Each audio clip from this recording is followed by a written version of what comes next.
치우침 없는 공정한 뉴스를 전합니다. 강지원의 뉴스 정면승부. 네, 오늘 하루 대한민국에서는 어떤 일들이 있었을까요? 오늘 있었던 주요 뉴스를 종합해 드립니다. 7시 뉴스 포인트입니다. 오늘의 주요 뉴스를 꽉 채웠습니다. 강지원의 뉴스 정면 승부 뉴스 포인트. 먼저 정치권 등 우리 사회에 있었던 일들부터 살펴보겠습니다. 친절한 숙현 씨의 까칠한 뉴스. 시사컬럼니스트 이숙현 씨 나오셨습니다. 안녕하셨습니까? 네, 안녕하세요. 박상욱 대법관 후보자 오늘 국회 인사청문회가 열렸죠. 네. 박종철 고문치사 사건이 가장 큰 쟁점이었겠죠? 네, 그렇습니다. 박상욱 후보자는 당시 말석이긴 했지만 검사였기 때문에 관련 질문이 쏟아졌습니다. 박종철 고문 사건 관련해서 의원들은요, 당시 조한경 그리고 강진규 등 두 경찰관의 혐의만 확인한 이유를 묻자 후보자는 물고문은 혼자서도 할 수 있다고 답변을 했습니다. 그러면서 두 경찰관 얘기도 두 사람으로 물고문이 가능했다 이렇게 강조하기도 했습니다. 하지만 여기에 대해서 앞서 좀 반론이 나온 바가 있었었는데요. 이 당시 초기에 수사를 지휘했던 서울중앙지검 최환 공안부장은 얼마 전 한 인터뷰에서 이런 얘기를 했습니다. 이 박종철 씨에게 수갑을 채운 흔적이 없었다면서 이 팔다리를 잡기 위해서는 5명 정도가 필요했었는데 그렇게 접근하지 않았다면서 이른바 은폐 축소 의혹을 제기한 바가 있었습니다. 네, 야당 의원들은 오늘 청문회에서 예상했던 대로 후보자의 사퇴를 촉구했고 새누리당은 적극적으로 변호에 나섰다고요? 그렇습니다. 일단 야당 자체는 이번 청문회를 반대했던 그런 상황이죠. 새정치민주연합의 박완주 의원은요. 공범을 알면서도 수사하지 않은 것은 검찰로서 자격이 미달된다라고 밝혔고요. 특히 대법관으로선 자격조차 논할 가치가 없다고 주장했습니다. 최민희 의원은 이런 얘기를 했습니다. 이 검찰 관계자 67%가 가장 부끄럽게 생각하는 사건이 바로 박종철 고문치사 사건이라면서 말석 검사였다고 하더라도 양심의 문제다 이렇게 얘기를 하면서 사퇴를 촉구하기도 했습니다. 반면에 새누리당 생각은 좀 달랐습니다. 민병주 의원은요. 엄격한 검사동일체 원칙이 적용되는 당시 검찰 문화와 시대 상황을 고려할 때 박 후보자가 상부 지시 없이 단독으로 추가 수사를 지휘할 위치에 있지는 않았다고 엄호하기도 했습니다. 또 그동안 청문회를 준비하면서 검토해봤는데 이 병역 기피나 위장 전입 등 이른바 인사청문회 5종 세트 등 이른바 하자를 찾아보기 힘들었다 이렇게 옹호하기도 했습니다. 박 후보자도요. 이 지휘부의 지시가 없으면 별도의 독립적 검사로서 직무를 수행할 체제가 아니었다고 해명했습니다. 여야가 국회 해외자원개발 국정조사 활동 시한을 다음 달 2일까지 25일간 연장하기로 합의를 했네요. 그렇습니다. 당초 오늘 종료 예정이었던 국조특별위원회가요. 다음 달까지 가까스로 수명을 연장하게 됐습니다. 양당 원내대표가 오늘 만나서 합의를 한 내용인데요. 그동안 청문회조차 한번 열지 못한 것에 대한 비난 여론을 의식한 것으로 보입니다. 하지만 여전히 핵심 쟁점인 이명박 전 대통령의 증인 채택 등 중요 문제나 의제는 여전히 평행선을 달리고 있어서 시간만 연장하게 될지도 모릅니다. 양당은 또 공무원 연금개혁 특위에서 논의할 의제를 오는 9일까지 확정하고 역시 같은 날 특위와 실무기구를 동시에 가동하기로도 합의했습니다. 네. 국방부는 상관이 부하와 성관계를 가져서 적발되면 군형법으로 처벌하는 방안을 검토하는 것으로 알려졌다고요? 네, 갖가지 지금 방안이 나오고는 있습니다. 오늘 국방부가요. 한민국 국방부 장관 주재로 전군 검찰관과 헌병수사관 합동회의를 개최했습니다. 여기서 방산비리와 성폭력 그리고 가혹행위 등 여러 가지 대책들이 논의가 됐는데요. 최근에 날로 증가 추세에 있는 성폭력 문제와 관련해서 이 상관이 지휘 감독 관계에 있는 부하와 성관계를 가지면 군형법으로 처벌키로 잠정 결론을 내렸습니다. 또 가혹행위 근절 방안도 언급이 됐는데요. 현재 영내에서 군인 등에 대한 폭행이나 협박을 가했을 때 피해자의 의사와 관계없이 3년 이하의 징역 또는 500만 원 이하의 벌금을 물리는 내용의 균형법 개정안을 입법 예고했다고 군 관계자가 전했습니다. 네. 오늘 오후 장한평역 근처에 인도에 큰 구멍이 나서 지나가는 행인이 추락하는 이런 사고가 있었다는 소식 들어있네요. 그렇습니다. 오늘 오후 4시 10분경이었습니다. 서울 네. 동대문구 장안평역 부근에 환기구 옆에 인도에요. 2.2m 깊이의 구멍이 나서 이곳을 지나던 시민 한 명이 경상을 입었습니다. 소방당국에 따르면 장안평역 1번 출구에서 답신리 방향으로 100m 지점 환풍구 옆에 인도에서 가로 0.8m 그리고 세로 1.5m, 깊이 2.2m의 구멍이 생겼습니다. 당시 옆을 지나가던 박모군이 구멍에 빠져서요. 오른 무릎과 왼쪽에 열상을 입었지만 친구와 경찰의 도움으로 구조가 됐습니다. 서울시에 따르면 이렇습니다. 이 지하철 옆 굴착 공사 때 땅을 제대로 다지지 않으면 도로 함몰 현상이 생길 수 있고 특히 환기구 주변이 위험하다 이렇게 지적을 했고요. 조금 더 자세한 조사가 필요해 보인다고 설명했습니다. 네.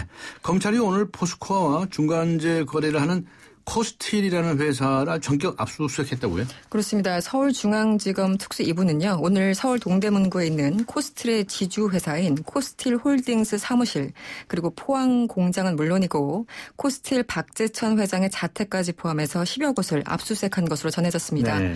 이번 코스틸 압수수색을 시작으로 검찰 수사는 포스코의 정준양 전 회장 등 그룹 경영진 그리고 정관계 인사들 쪽으로 확대될 것이라는 전망이 나오고 있습니다. 이 코스틸은요, 이 포스코 그룹의 핵심인 이 포스코로부터 철강의 중간재인 슬래브를 사들여서 철선 등으로 가공해 판매하는 업체라고 합니다. 국내 철선 시장 점유율 1위를 기록할 정도로 큰 규모의 거래를 하고 있습니다. 한편 코스틸 박 회장은요, 재경 포항고 동문 회장을 지낸 바가 있습니다. 네.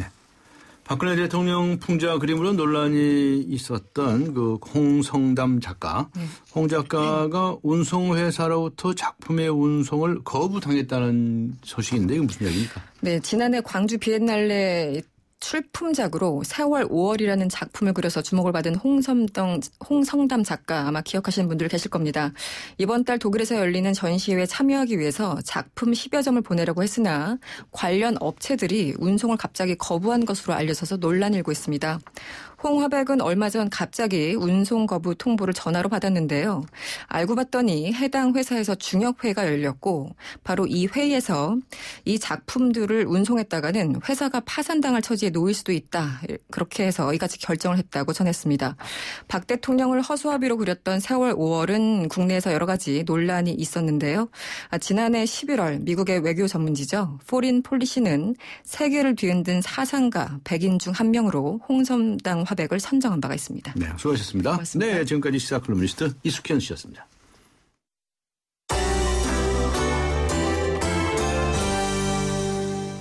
이번에는 경제 소식입니다. 이투데이의 김희준 기자 연결합니다. 안녕하세요.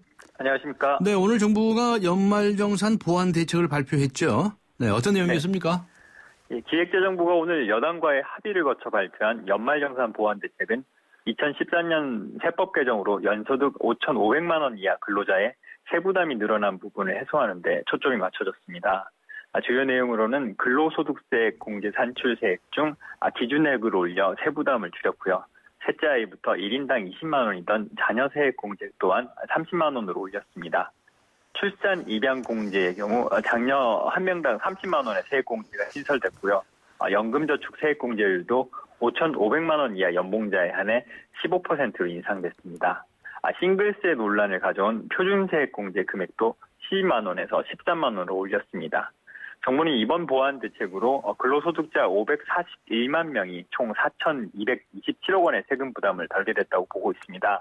근로자 한 명당 연간 8만 원꼴이 추가 환급 혜택으로 돌아가는 겁니다. 정부는 소득세법 개정안이 이달 국회를 통과하면 5월 중 작년도 소득분에 대한 환급이 시작될 것으로 보고 있습니다. 네. 근로자들에게는 환급 혜택을 확대하겠다는 그런 것이죠.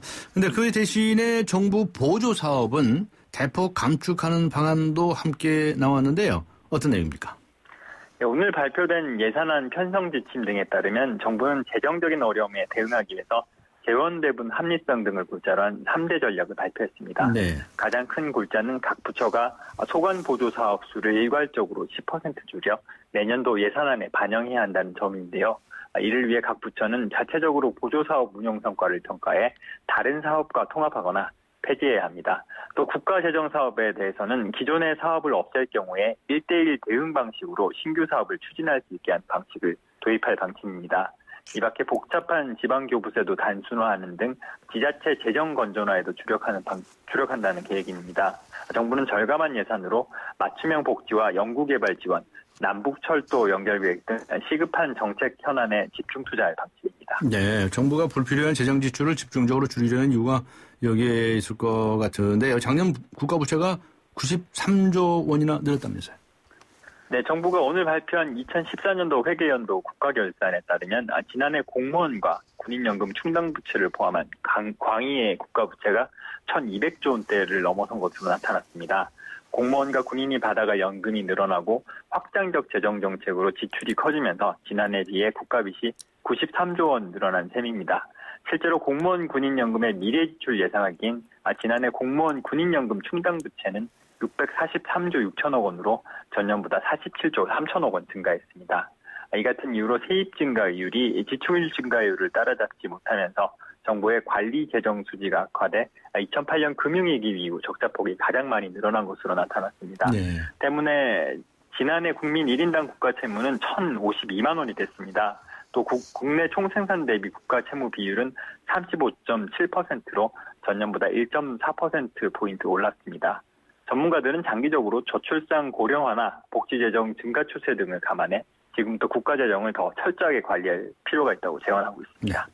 요즘 들어 국내 증시가 말이죠. 아주 눈에 띄게 증가세를 보이고 있는데 오늘 증시는 어떻습니까? 네, 오늘 코스피 지수는 12.62포인트 오른 2059.05로 개장하며 장 초반 2060선에 입박했는데요. 이후 기간의 매도세가 강해지면서 전날보다 0.6포인트 오른 2047.03으로 장을 마쳤습니다. 장 직전 발표된 삼성전자의 올해 1분기 실적이 시장의 예상치를 뛰어넘은 것이 장 초반 강세를 이끌었다는 평가입니다. 삼성전자는 올해 1분기에 5조 9천억 원의 영업이익을 냈다고 공시했는데 이는 증권사들이 전망한 영업이익 평균치를 크게 웃도는 수치입니다.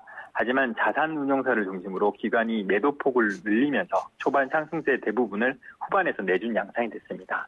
반면 코스닥은 4거래일 연속 상승하며 또 연고점을 높였는데요. 오늘 코스닥 지수는 전날보다 4.68포인트 오른 666.83으로 거래를 마쳐서 연중 고점 경신은 물론 7년 3개월 만에 최고치를 기록했습니다. 전문가들은 미국의 금리 인상 시기가 미뤄지고 있고 아시아 지역 통화가 강세로 돌아서면서 당분간 외국인 매수 강세가 우리 증시의 오름세를 지지할 것으로 보고 있습니다. 네, 감사합니다. 수고하셨습니다. 네, 수고하셨습니다. 이투데이의 김희준 기자였습니다.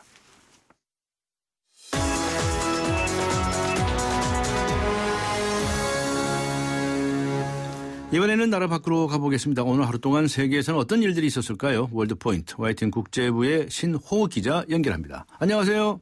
네, 안녕하세요. 네, 일본이 어제 독도는 일본 땅이라고 중학교 사회 교과서를 모두 바꾼다고 하지 않았습니까? 그런데 오늘은 외교 청서에서 독도가 일본 땅이라고 주장을 했다고요? 네, 일본이 독도 도발을 이틀이나 이어갔습니다. 오늘은 외교 정책 가이드라인격인 외교 청서에서 독도가 일본 고유 영토라는 억지 주장을 또 펼쳤습니다. 네. 독도에 대해서 역사적 사실에 비춰봐도 그리고 국제법상으로도 명백한 일본 고유의 영토라고 기술했습니다. 또 한국과 일본은 자유민주주의와 시장경제의 기본적 가치를 공유한다는 표현을 삭제하고 한국을 가장 중요한 이웃 국가라고만 언급했습니다. 일본 정부가 외교 청서에 독도가 일본 땅이라는 주장을 실어온 것은 이번이 처음은 아닙니다. 하지만 어제 독도 영유권 주장을 대폭 강화한 중학교 교과서 발표에 이어서 연이틀 독도 도발을 감행한 것이어서 두 나라 관계에 추가 악재가 될 전망입니다. 네, 말씀하신 것처럼 일본은 어제 중학교 사회과 교과서 18종을 모두 독도가 일본 땅이라고 검정 통과시켰는데요. 네. 일본 언론은 어떻게 보고 있나요? 네, 일본이라고 모두 그런 역사 교과서를 환영하는 것은 아닙니다. 예. 아사히 신문은 오늘자 사설에서 교과서가 국가 홍보지여서는 안 된다고 비판했습니다.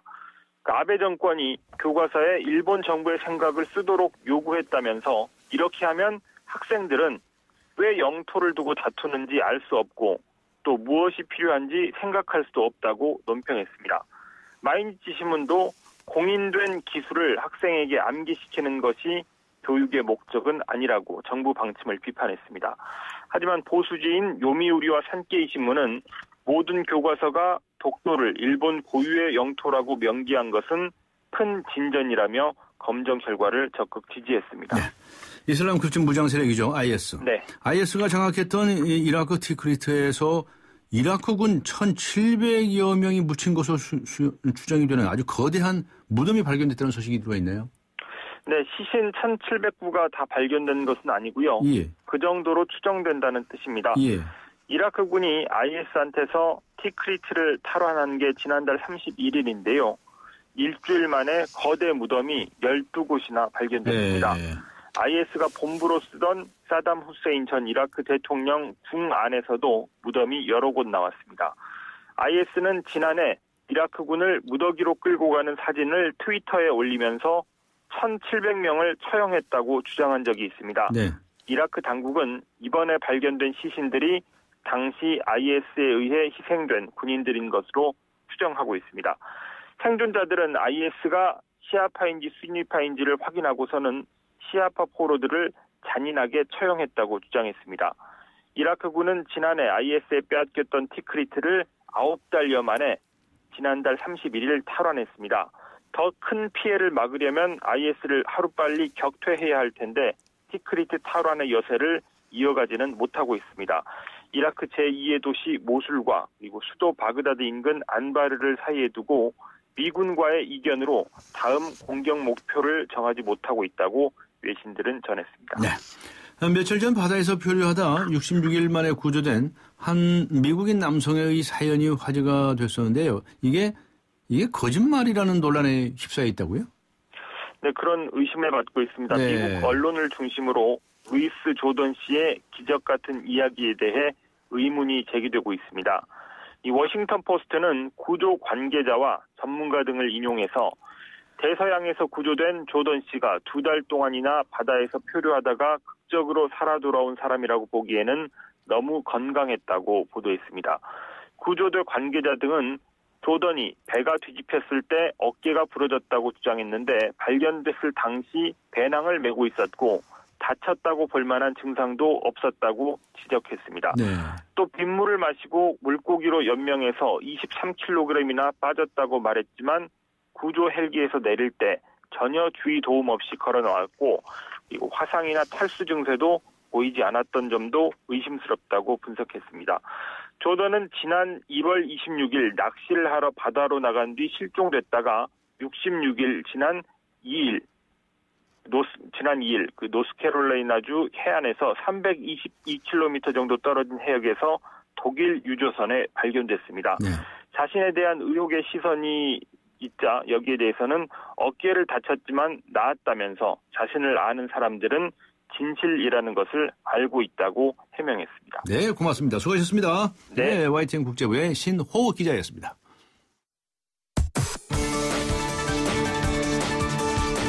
대한민국의 오늘 치우침 없는 공정한 뉴스 강지원의 뉴스 정면 승부가 여러분의 참여를 기다립니다.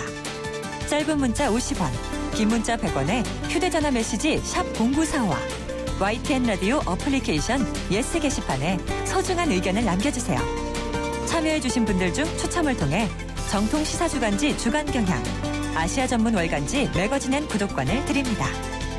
뉴스 정면 승부는 여러분의 참여로 완성됩니다. 대한민국의 오늘 강지원의 뉴스 정면 승부.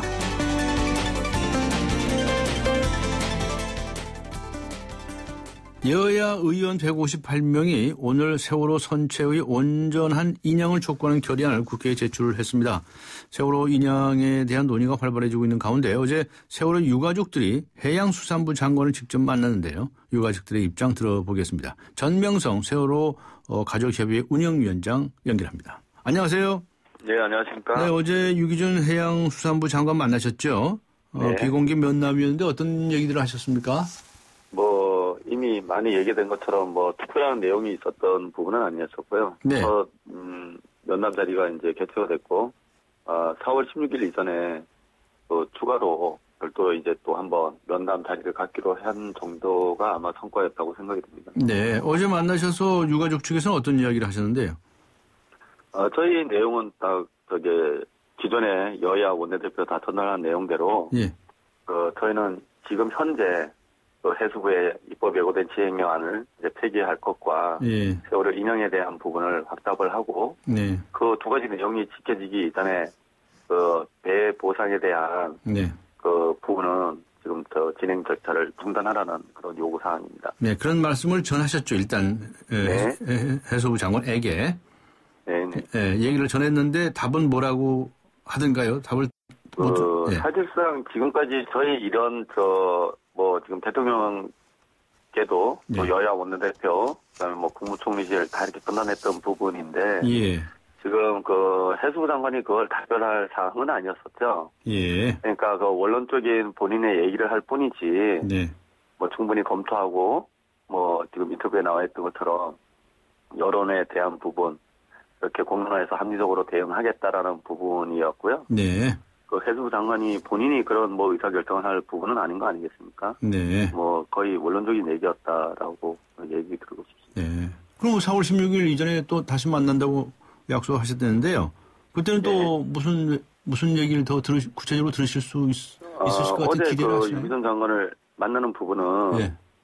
이제 해수부 입법 시행령에 대한 부분에 있어서 우리 가족의 입장에 의견을 일단 담아서 서한을 전달하고 논담을 요청했던 자리였기 때문에 저희 가족들 서한을 전달했던 부분이 있고요. 네. 그 부분에 있어서 아마 해수부 차원에서 장관께서도 직접 검토를 하고 다음 면담하는 자리가 됐을 때는 그거에 대한 부분에 대해서는 답변을 주지 않을까 이렇게 기대합니다. 네. 보고 있습니다. 유기준 장관이 오늘 차관 회의를 일주일 연기했다고 하더군요.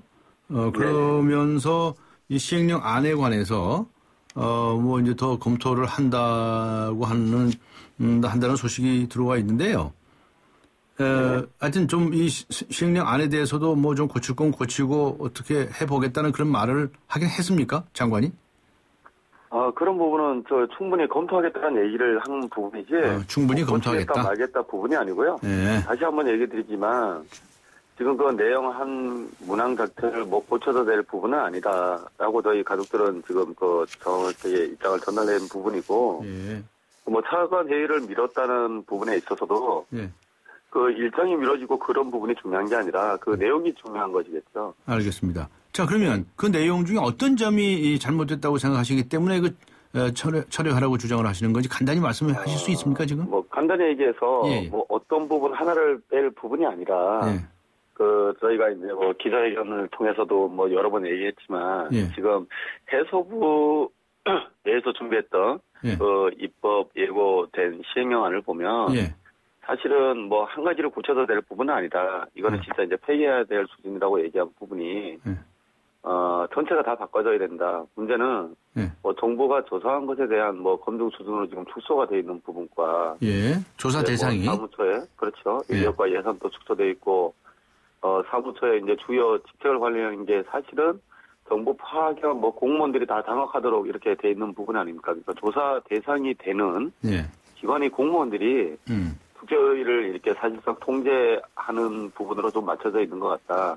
근데 이것은 결론은 뭐 한 문항을 바꿔서가 아니라 결론은 특별조사위원회의 독립성이 훼손되고 그다음에 업무와 역할도 뭐 축소시켜서 특조위 자체 조사권을 사실상 무기력하게 만드는 것이다. 라는 부분에서 어떠한 게 가장 중요하나 마냐의 차이가 아니라 이거는 진짜 진상규명을 할 수 없게끔 돼 있죠. 알겠습니다. 법에 돼 있는 부분에서 법과도 대치되는 부분이 너무 많다라는 부분으로 얘기를 드리고 싶습니다. 그 특조위에 이 사무처 요직을 정부 공무원들이 장악을 할 가능성이 있다 이렇게 말씀하셨는데 예를 들면 요직이라면 어떤 자리를 말합니까? 지금 그 입법 예고안에 보면 사실 사무처 산하에 기획조정실을 두고 그 실장이 뭐 1급 공무원으로 한다. 뭐 기획조정실장 산하에는 또 기획조정 담당관 역시 공무원이고 그 위원회 이제 각 소위 업무를 총괄하고 조정해서 통제할 수 있도록 하게 된다라는 부분에 있어서는 결론은 이렇게 돼 있고 각 지금 특별법 내로 해서 특조위가 만들어진 거고 특조위에는 각 그 소위원장들이 있는 부분이 아니겠어요. 근데 그 소위원장들의 권한이 없어지는 거죠. 또한 알겠습니다. 그 조사 일과장 같은 경우도 그 조사 업무 중에 뭐 핵심인 특검이나 청문회, 뭐 조사 보고 승에 대한 부분들을 사실상 파견 공무원들이 하기로 한다라는 부분은 그거는 지금 특조위에 각계 소위의 위원장들이 있고 의회 위원들이 있는 거 아니겠습니까? 그분들이 하는 일이 그 권한이든 그런 부분이 해당 공무원이 와서 본인이 그거를 한다는 부분에 있어서는 사실상 그 조사를 안 하겠다는 부분이죠. 알겠습니다. 그럼 누가 그런 직책은 어떤 사람이 담당했으면 좋겠습니까? 어떤 사람이 담당하겠냐가 중요한 게 아니라 그런 질문이 어떻게 지금 제가 생각하는 입장에 있어서는 저희가 얘기한 부분이 사실 특별조사위원회도 독립적인 기관 아니겠습니까? 예, 그렇죠. 그리고 그 특별조사위원회의 그 독립적인 기관이 사실상 제대로 진상규명을 하게 되려면 보장돼야 되는 게 국회에서도 여러 번 여야 의원들도 얘기했다시피 독립성과 그다음에 중립성, 그다음에 객관성이라고 얘기를 한 거 아니겠습니까? 네네. 그래서 그렇게 하기 위해서 충분히 조율돼야 된다고 하면 특별조사위원회가 지금 구성이 돼 있고 상임과 비상임 위원들이 그걸 지금 시행령안을 만들어서 제시한 부분 아니겠습니까? 예. 그런 부분을 받아들여서 진행이 되면 되는 부분이라고. 그 위원들이 직접 일을 할 수 있도록 바꿔야 된다 이런 말씀이시군요. 그렇죠. 네. 그러면 저 해수부 공무원들이 파견 나온다든가 이런 거는 그러면 어떻게 대폭 축소하라 이런 뜻인가요? 공무원을 축소하라는 부분이 아니고요. 예.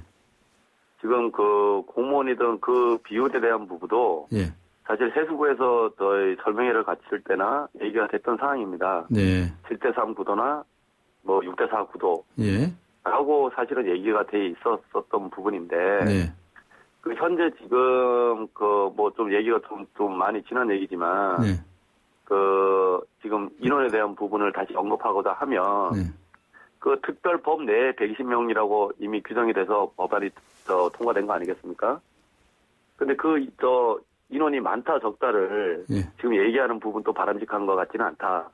두 번째, 그 인원에 대한 비율에 대한 부분도 이미 언급을 해놓고 지금에 와서 42명이니 43명이니 해서 사실 그 비율이 중요한 게 아니라 실제 그 역할이나 권한에 대한 부분이 중요하다라고 얘기를 드리고 싶고요. 어떤 일을 맡기느냐가 더 중요하다. 그렇죠. 알겠습니다. 그 공무원이 와서 담당이 조사받아야 할 기관 대상에 대한 부분에 그 파견 공무원이 그거를 앉혀서는 안 된다. 한다는 부분은 고양이에게 생사를 맡긴다는 이런 표현이 적합할지는 모르겠지만 그 말도 안 되는 얘기입니다. 알겠습니다. 자, 그다음에 선체 인양 문제에 관해서 이 부분에 관해서 유가족 측의 입장은 어떤 입장입니까?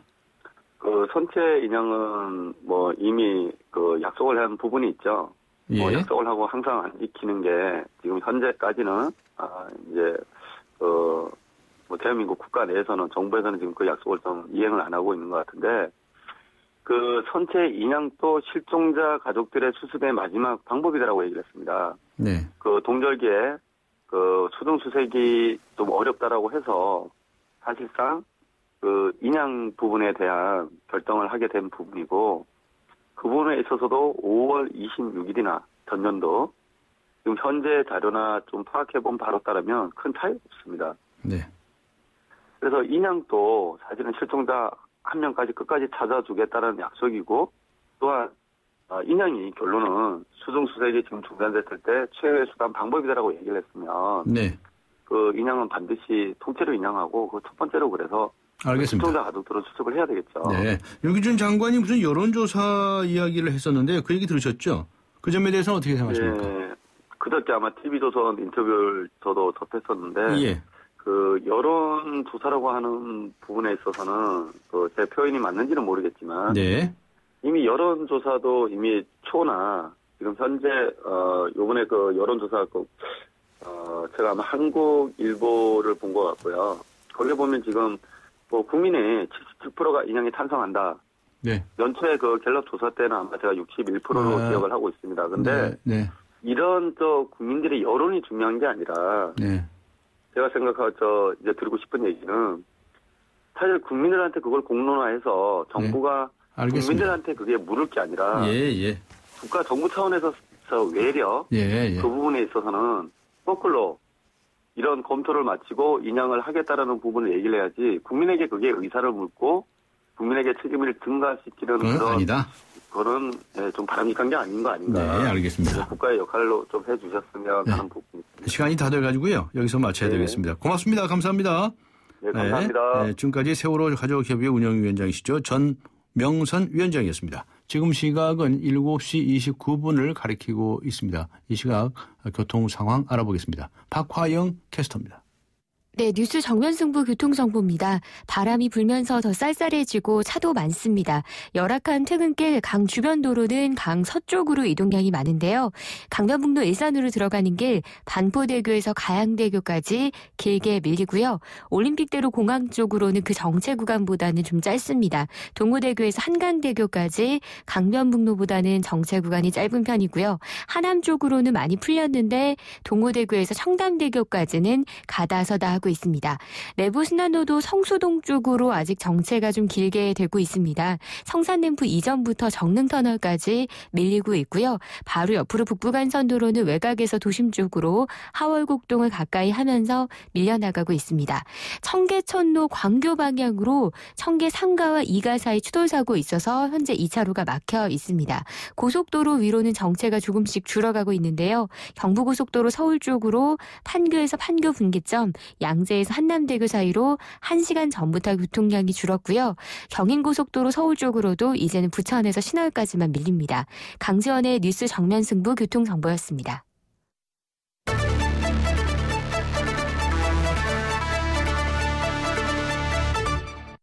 세월호 선체 인양 문제 어떻게 해야 한다고 생각하십니까? 오늘의 뉴스 생각하기 주제이지요. 1259번님. 시신을 못 찾은 실종자 가족들의 분하고 원통한 마음은 이해하지만 소수를 위해서 나머지 다수가 분담하기엔 너무 큰 부담이라 인양은 반대합니다. 8839번님. 이 엄청난 일이 벌어졌는데 그 근본 원인인 선체 인양에 대해 어떻게 여론을 운운할 수 있나요? 당연히 인양해야 합니다. 여러 가지 의견들을 주시고 계시는군요. 짧은 문자 50원, 긴 문자 100원의 유료 문자입니다. 우물정 0945, 우물정 0945번으로 의견 보내주시기 바랍니다. YTN 라디오 애플리케이션 예스 게시판에도 글을 남겨주시기 바랍니다. 잠시 후 뵙겠습니다. 서양 고전음악을 완성시킨 천재 작곡가 악성 베토벤. 그의 음악적 잠재력을 일깨워준 사람은 스승인 크리스티안 네페 선생님이었습니다. 네페 선생님은 지루한 이론과 반복적인 연습을 강요하지 않았습니다. 이탈리아와 프랑스, 독일의 유명한 오페라를 감상할 기회를 마련했고 어린 베토벤이 음악에 대해 더 깊이 느끼고 생각할 수 있도록 이끌었습니다. 가르치는 것이 아니라 깨우치는 교육, 아이들의 잠재력을 활짝 꽃피우는 우리 교육의 희망입니다. 이 캠페인은 I am the key, 눈높이 대교와 함께합니다. 계절의 여왕 5월, 가평 자라섬에서 아주 특별한 무대가 펼쳐집니다. 국내 최대 야외 무대에서 펼쳐지는 아름다운 공연과 화려한 불꽃놀이의 강연. 2015 자라섬 불꽃축제. 티켓 문의는 인터파크 1544-1555. 강지원의 뉴스 정면 승부. 네, 세월호 선체 인양 문제 어떻게 해야 한다고 생각하십니까? 오늘의 뉴스 생각하기 주제인데요. 8631번님께서는 아무리 비용이 든다 하더라도 우리 가족이라 생각해야 하지 않을까요? 인양이 답인 것 같습니다. 라는 의견 주셨고요. 0263번님께서는 인양은 필요하지만 선체 인양 후에는 더 이상 사회 분열을 이야기하는 주장을 끝내야 한다고 생각합니다라는 의견을 주셨습니다. 우물정 0945, 우물정 0945 또는 YTN 라디오 애플리케이션 예스 게시판을 활용해 주시기 바랍니다. 추첨을 통해서 정통 시사 주간지 주간 경향을 그리고 아시아 지역 전문 월간지죠. 매거진 N 구독권 보내드리겠습니다. 강지원의 뉴스 정면 승부 4부 들어갑니다.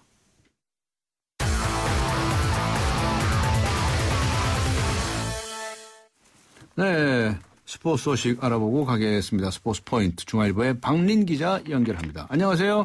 네, 안녕하세요. 네, 류현진 선수. 미국 프로야구가 어제 개막했는데요. 류현진 선수는 부상자 명단에서 시작을 하게 되네요. 네, 맞습니다. 올해 메이저리그 3년 차인 류현진은 처음으로 부상자 명단에서 시즌을 시작했는데요. 류현진은 지난달 시범경기 기간 중에 어깨 통증을 느껴서 정밀 검사 결과 2주 진단을 받았고요.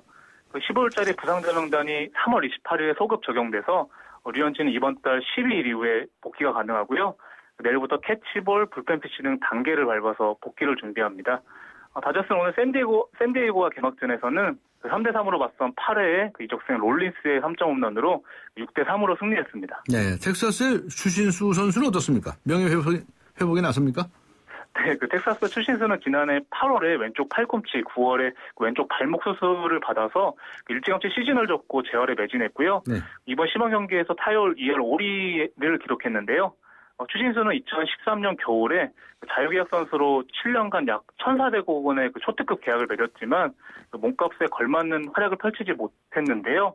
올 시즌 절치부심에서 그 150경기 이상을 목표로 세웠습니다. 아쉽게도 추신수는 오늘 오클랜드와 개막전에서는 5번 타자 우익수로 선발 출전했지만 3타수 무안타에 그쳤습니다. 네. 강정호 선수는 어떻습니까? 피츠버그의 강정호 선수는 팀 내 입지가 어떤가요? 네, 올 시즌 피츠버그에 따른 강정호는 일단 개막 25일 로스터에 포함됐는데요. 네. 강정호는 시범 경기 18경기에서 타율 2할, 홈런 2개, 5타점을 기록하면서 다소 기복 있는 모습을 보여서 주전 유격수를 따내지는 못했지만 네. 마지막 4경기 연속 안타를 쳤고요. 수비에서도 무난한 모습을 보여서 백업 내야수로 개막전 1군 엔트리에는 이름을 올렸습니다. 강정호는 오늘 신시내티와 개막전에서는 주전 유격수 조디머서에 밀려서 벤치를 지켰고요. 아쉽게도 팀이 5대2로 승리할 때까지는 대타로도 기회를 잡지는 못했습니다. 네. 자, 그러면 메이저리그 전문가죠. 송재우 MBC 스포츠 플러스 해설위원회 한국인 3인방의 기상도를 들어보도록 하죠. 자, 현재 이 부상 때문에 잠시 휴식을 취하고 있는 류현진 선수, 이제 캐치볼을 할 걸로 알려지고 있는데요. 캐치볼을 하고 불펜 피칭을 하면서 몸에 무리가 없을 때, 일단 마이너리그 내려가서 좀 경기 투구수를 올릴 것으로 알려졌습니다. 이게 무난하게 진행이 될 경우에 향후 4월 말, 빠르면 4월 말, 아니면 한 5월 초 정도면은 류현진 선수의 등판을 볼 수 있지 않을까, 좀 기대감을 현재는 가지고 있습니다. 추신 선수, 지난해 이 발목 부상과 팔꿈치 부상 때문에 자신의 기량을 완전히 펼치지 못했었는데요. 올해는 일단은 부상에서 완벽히 해방이 된 상태고 몸 컨디션이 좋기 때문에 추신수 선수가 현재 메이저리그 현역 중에서 4명밖에 가지고 있지 않은 기록을 가지고 있습니다. 타율 2할 8푼 이상, 또 출루율도 3할 8푼 이상, 그리고 장타율 4할 5푼 이상의 홈런 100개 이상을 친 이런 선수가 되고 있는데요. 올해도 역시 2할 후반대 타율, 또 20개 이상의 홈런, 또 3할 8푼 이상의 출루율을 기록하면서 본인의 모습을 찾아가지 않을까라는 기대를 하고 있습니다. 반면에 이번에 처음으로 메이저리그에 도전장을 던진 피츠버그의 강정호 선수는요. 시즌 출발은 벤치에서 합니다마는 2루, 3루 유격수 모든 수비를 소화할 수 있다는 이런 모습을 시범 경기 통해서 보여줬기 때문에 아무래도 좀 비중이 있는 그런 벤치 멤버로 출발을 할 걸로 지금 보고 있습니다. 아마 시즌 초반에 여러 차례 기회가 올 걸로 보여지는데요. 향후를 생각해서 그 기회를 잘 살리면은 향후에 주전으로 발전할 수 있는 이런 강정호 선수의 모습도 기대할 수 있을 것 같습니다. 네. 프로농구 부산 KT 소식도 전해주시죠. 조동현 감독을 선임했는데 아주 젊은 산행탑이죠. 네, KT가 39살 조동현 모비스 코치를 신인 감독으로 선임하면서 3년 계약을 맺었는데요. 네. 조동현 감독은 1999년에 대우에서 프로 생활을 시작해서 전자랜드 KT를 거쳐서 2013년 은퇴 후에 유재학 모비스 감독 밑에서 코치로 지도자 수업을 받았는데요. 올 시즌 플레이오프 진출에 실패한 KT의 임종택 단장은 조동현 감독이 성실성, 근성, 친화력을 바탕으로 좋은 리더십을 보여서 팀 리빌딩에 적합한 인물이라고 선임 배경을 밝혔고요. 조동현 신인 감독은 수비를 앞세워서 단단한 팀을 만들겠다고 출사표를 밝혔습니다. 네, 수고하셨습니다. 감사합니다. 네, 감사합니다. 중앙일보의 박린 기자였습니다.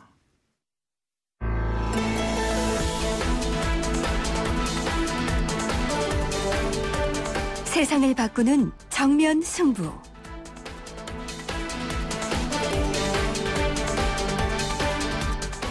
네, 지난해 우리나라 국가 부채가 93조 원이나 증가했다고 합니다.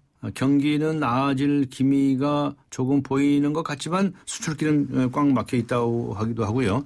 2015년이 시작된 지도 3개월이 넘었습니다. 세상을 바꾸는 정면 승부. 오늘은 각종 경제 지표로 살펴본 2015년 한국 경제 전망에 대해서 이야기 나눠보겠습니다. 한국금융연구원의 박종규 선임연구원 나오셨습니다. 안녕하셨습니까? 네, 안녕하셨습니까? 네. 오늘 국무회의에서 2014년 회계년도 국가 결산이라고 하는 안건을 심의 의결했더군요. 네네. 자, 이게 2014년도 회계년도라는 건 알겠는데 네. 국가 결산. 네. 국가 결산이 이게 뭡니까? 이게 쉽게 말해서 나라 살림을 결산을 하고 네. 확정을 해갖고 주무장관인 기획재정부 장관이 도장을 찍는 겁니다. 네. 네. 그런 겁니까? 네. 네. 근데 이 정부의 재정 건전성이 얼마나 되느냐 이런 판단 기준이 되고 있는 게 관리 재정 수지라면서요. 예. 관리 재정 수지가 크게 악화됐다라고 하는데 이건 또 무슨 얘기입니까? 네, 먼저 관리 재정 수지라는 거는 이제 그 재정의 그 건전성을 가장 포괄적으로 보는 게 이제 통합 재정 수지라는 게 있어요. 네. 근데 거기에다가 이제 거기에서부터 국민연금하고 사학연금, 고용보험, 산재기금에 그 네 가지 기금을 뺀 겁니다. 왜냐하면은 이걸 왜 빼냐 하면은 이 국민연금 같은 거는 그 가입자들의 돈이잖아요. 네. 그래서 정부가 그거를 마음대로 쓸 수가 없는 거지 않습니까? 네. 그런 성격이 있기도 하고 또 국민연금 같은 거는 또 아직은 또 막대한 흑자를 내고 있기 때문에 일반 재정하고 이제 합해졌을 적에 이게 착시를 주기 때문에 이거를 빼서 보는 겁니다. 그래서 그렇게 뺐을 적에 관리 재정 수지가 작년에 29조 5천억 원 적자가 났다고 그럽니다. 그래서 이게 재작년에는 21조 1천억 원이었었는데 적자 규모가 8조 4천억 원 더 늘어났다고 그럽니다. 네, 그런 이야기로군요. 예. 그런데 이제 우리나라 국가 부채가 93조 원이나 늘어났다고 이제 다들 보도가 됐거든요. 나라 빚이 이제 1,200조 원대 이렇게 이르렀다 이렇게 설명이 되고요. 이거 설명해 주시죠. 이게 무슨 이야기입니까? 이게 이게 1,200조 국가 부채라는 거는 딴 게 아니라 이 발생주의에 의해서 이제 계산을 한 그 규모입니다. 이게 발생주의가 뭐냐라고 하면 이제 일반적으로 많이 들으시는 것이 이제 그 현금주의로 계산한 그 국가 채무인데요. 현금주의라는 거는 국고에 돈이 들어왔다 나갔다 했을 적에 이제 그때 포착을 하는 게 현금주의거든요. 그래서 그렇게 포착을 해서 계산해 보면은 작년 말에 530조 5천억 원의 그 국가 채무가 그 규모가 그렇게 됐다. 그래서 그게 40조 7천억 원이 늘어난 거다. 이렇게 돼 있는데 발생주의라는 거는 여기에다가 현금이 들어왔다 나갔다 한 것뿐만이 아니라 앞으로 들어왔다 나갔다 할 것까지 다 계산을 해서 현재 가치로 환산한 겁니다. 그래서 쉽게 그 말씀드리자면 이제 그 기업이 이제 직원들에게 임금을 주잖아요. 근데 임금을 주는 거는 이제 현금주의라고 할 수 있는데 퇴직금이 있습니다. 퇴직금도 이제 미래에 그거는 이제 그 지불을 해야 되는데 이것까지 다 넣어서 보는 것이 발생주의다. 이렇게 이해하시면 되겠는데요. 이게 1,200조라고 해서 굉장히 크다 이렇게 그 생각하실 텐데 이건 너무 심각하게 받아들일 필요는 아직 없다고 생각합니다. 경각심은 가져야 되지만 왜냐하면은 이거를 계산을 할 적에 그 퇴직금에 해당하는 거 아까 제가 말씀드린 퇴직금에 해당하는 게 이제 연금 충당 부채라고 부르는 거거든요. 근데 이게 미래 이제 지급할 거, 미래 내줄 거 이건데 이거를 갖다가 굉장히 보수적으로 봐갖고 회계 보수주의라고 그럽니다. 그래서 그 회계 보수주의에 입각해갖고 지급이 될 것만 계산을 해요. 그래서 들어올 거는 계산을 안 한 겁니다. 그래가지고 그 공무원 연금 같은 것도 앞으로 공무원분들이 나라에 내게 될 거는 하나도 없다라고 전제를 하고 공무원들에게 지급될 것만 계산을 한 거기 때문에 실제로 미래 우리 국가 재정에 이제 남아 있게 될 그 부채 규모보다는 상당히 크게 과장돼서 계산을 한 거다. 이렇게 그렇기 때문에 미리부터 이렇게 너무 심각하게 받아들일 필요는 없다 이렇게 생각합니다. 네.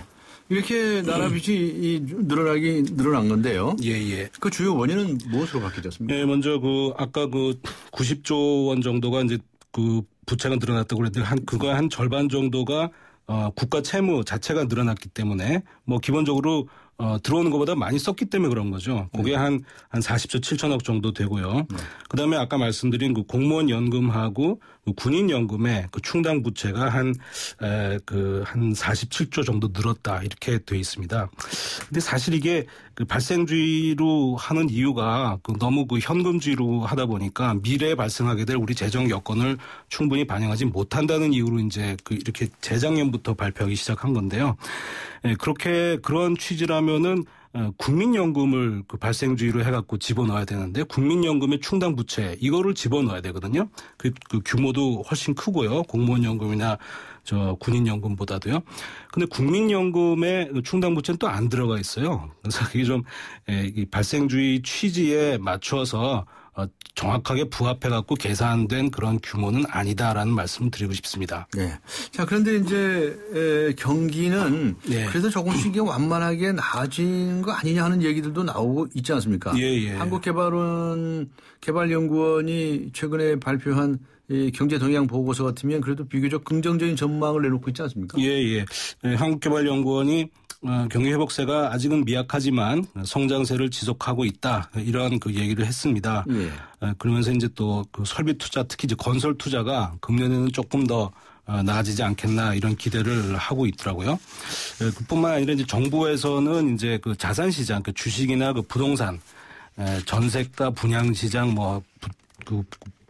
그 부동산 그 아파트 거래량 이런 거를 봤을 적에 자산 시장이 좀 활발해지고 있다. 그래서 이게 실물로 이어지기를 하고 있는 것 같습니다. 정부는요. 네.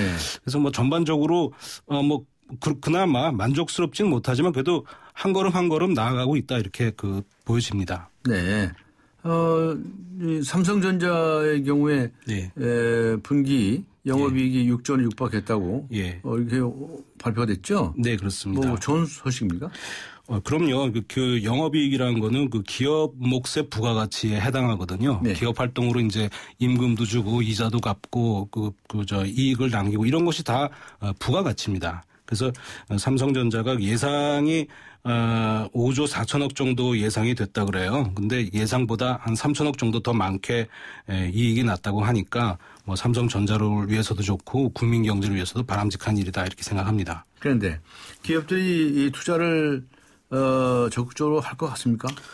예, 투자를 해야 되는데 아직 적극적으로 하려는 그런 마인드 자체는 아직 살아나지 않은 거 아니냐 이런 생각을 합니다. 네, 왜 안 합니까? 글쎄요. 이게 원래 투자라는 게 이제 경기가 뭐 활발하게 떠야지만 이게 하는 게 아니고 경기가 또 좋아지기 전에 미리부터 하거든요. 투자라는 게.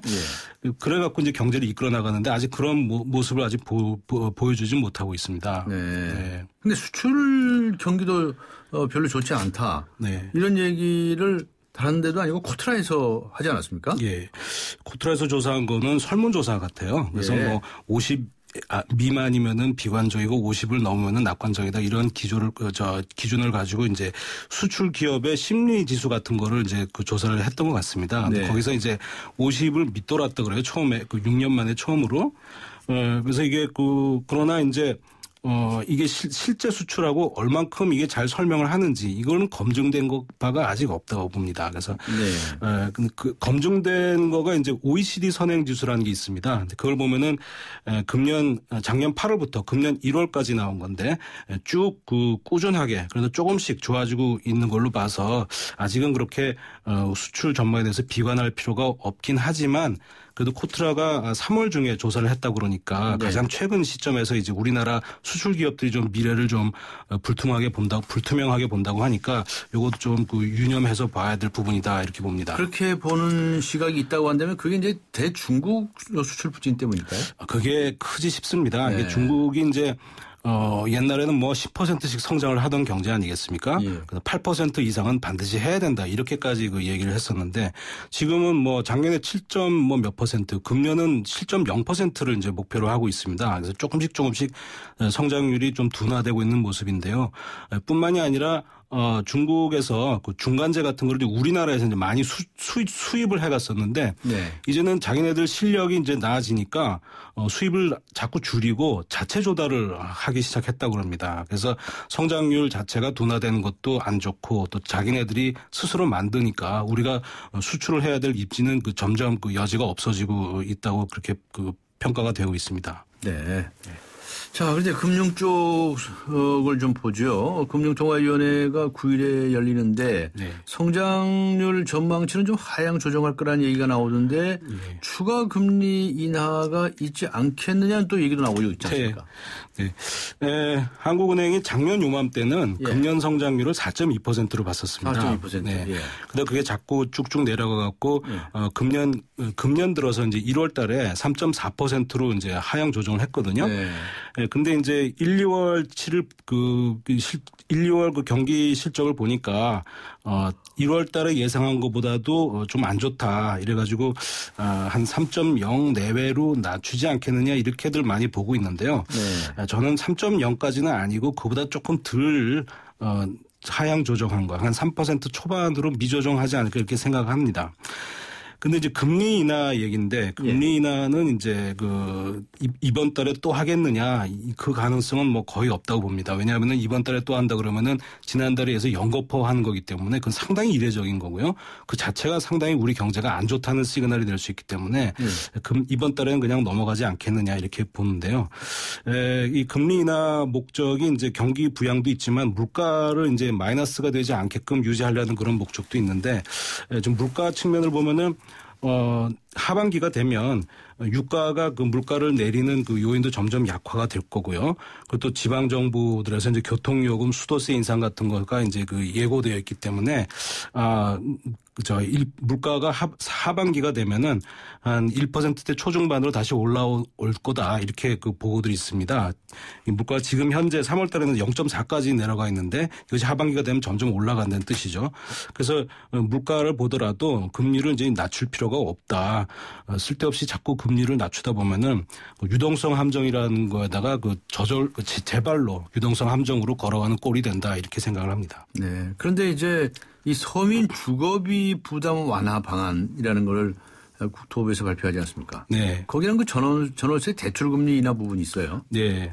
그건 어떻게 보십니까? 그거는 전월세 난 때문에 지금 고생을 하는 사람들에게 그 대출금리를 인하해갖고 이자 부담을 덜어준다는 얘기인데 물론 고마운 얘기지만은 결국에는 전세금을 올리는 정책이 되거든요. 그 돈을 빌려가서 더 빌려가서 그 전세를 쉽게 들 수 있게 하는 거니까요. 그래서 결국에는 자꾸 가계빚을 키우는 그런 모습이 되고 만다. 그래서 이게 지금 디플레 우려가 많았습니다만은 디플레가 되면 이제 안 된다 이런 걱정이 많았지 않습니까? 근데 사실은 디플레 자체보다도 그 자산 버블이 특히 그 신용 확대하고 동반되어서 일어날 때 그 거품이 자꾸 커지다가 그것이 나중에 꺼졌을 적에가 훨씬 더 무서운 거다. 이렇게 그 경제사 하는 사람들은 말하고 있습니다. 그래서 전세 부담을 덜어주기 위해서 자꾸 금리를 인하하는 거는 어떻게 보면 그 버블을 더 키우는 거가 되기 때문에 참 이렇게밖에 할 수 없나 참 답답한 마음이 있습니다. 네. 자, 이란의 핵 협상이 타결되지 않았습니까? 이게 경제적으로 상당히 의미가 있나 봐요. 그러니까 원유값이 우선 들썩거린다는 거죠. 원유값이 이제 내려갈 거다 이런 겁니다. 왜냐하면 이란 핵 협상이 타결되면은 이란이 이제 그 족쇄가 원유 수출 족쇄가 풀리는 거기 때문에 산유량을 2배로 늘리겠다 이제 이러고 있습니다. 지금 산유량이 이제 미국 산유량의 한 3분의 1 정도 되는데 이것을 2배로 이제 늘리겠다는 건데요. 이렇게 되면은 이제 유가가 결국 하락하게 될 하락 압력이 이제 생기는 거고 결국 우리나라에게는 뭐 어디까지나 긍정적인 그런 일이 될 거다, 영향을 미칠 거다 이렇게 생각합니다. 네. 그런데 미국에서 계속 이제 금리 인상이 좀 이루어질 거라는 얘기가 계속 나오지 않았습니까? 그랬었죠. 근데 자꾸 좀 늦어지는 것 같다는 얘기도 있네요. 특히 이제 그 고용 때문에 그런데요. 이때까지 그 미국이 자신 있게 이제 하반기가 되면 금리를 올리겠다라고 이제 예고를 했던 가장 중요한 근거가 고용이 상당히 좋았거든요. 근데 3월달 그 신규 고용 지표를 보니까 예상치보다 딱 절반밖에 안 됐습니다. 그 신규 고용이 늘어난 게. 그래서 이건 거의 쇼크 수준으로 이제 받아들여질 만큼 뭐 크게 이제 충격을 줬는데요. 제가 볼 적에는 이게 3월달이 미국이 그 한파가 있었습니다. 한파가 상당히 3월 내내 굉장히 춥고 눈 폭설도 많이 오고 이래갖고 그것 때문에 고용이 영향을 받지 않았냐. 마치 작년 1월 달에 미국이 그 동부 지역에 아주 한파가 와가지고 경기가 위축이 됐었었는데 뭐 그거와 마찬가지 성격의 그 일이 아니냐 싶습니다. 그러나 어쨌건 고용이 이렇게 예상만큼 안 되니까 미국으로서는 금리를 올리기가 이제 겁이 나는 거죠. 왜냐하면 이제 대공황 때도 그렇고 30년대 대공황 때도 그렇고 2005, 6, 7년 그 그린스팬이 금리를 올렸을 때도 좀 시기상조였는데 너무 일찍 올렸기 때문에 그 일이 터졌다. 이런 어떤 그런 뭐라 그러죠? 그것도 트라우마 같은 게 있습니다. 그래서 모든 여건이 무르익고 나서야 이제 올리지 않겠나 이렇게 보고요. 그런 면에서 6월 달이 아니라 9월 달 이후로 미루어진다라고 많이들 보는 것 같아요. 저는 내년까지도 갈 수 있다. 그 가능성이 한 반반 정도는 되지 않나 이렇게 생각합니다. 네, 알겠습니다. 고맙습니다. 네, 감사합니다. 지금까지 한국금융연구원의 박종규 박사였습니다. 이천 어디에 사시겠습니까? 이천의 새로운 중심을 생각한다면, 이천의 더 큰 내일을 생각한다면 이천이 준비하고 한양이 짓는 젊은 도시를 만나십시오. 이천이 준비한 젊은 새도시, 이천 증포 새도시 한양 수자인. 문의 1899-6316 주식회사 한양. 세월호 선체의 인양 문제 어떻게 해야 한다고 생각하십니까? 오늘의 뉴스 생각하기 주제였지요. 7567번님, 피해자에게는 안타깝지만 천문학적인 인양 비용을 유족 보상과 재발 방지를 위해 사용하는 것이 좋지 않을까요? 라는 의견을 주셨군요. 3116번님, 부끄러운 역사도 역사입니다. 인양해서 전시하고 우리나라 국가 재난 시스템의 허술함이 어느 정도였는지 드러내고 반성해야 합니다. 다양한 의견들 주시고 계시는군요. 휴대전화 끝자리 8095번님께 주간 경향을, 9159번님께 매거진 N 구독권 보내드리겠습니다. 의견 보내주신 분들께 감사의 말씀 드립니다. 지금까지 프로듀서 신아람, 기술감독 이한님, 안홍진, 작가 이면 김민경, 그리고 진행의 강지원이었습니다. 4월 7일 화요일 강지원의 뉴스 정면 승부, 오늘 순서 여기서 모두 마칩니다. 여러분 감사합니다.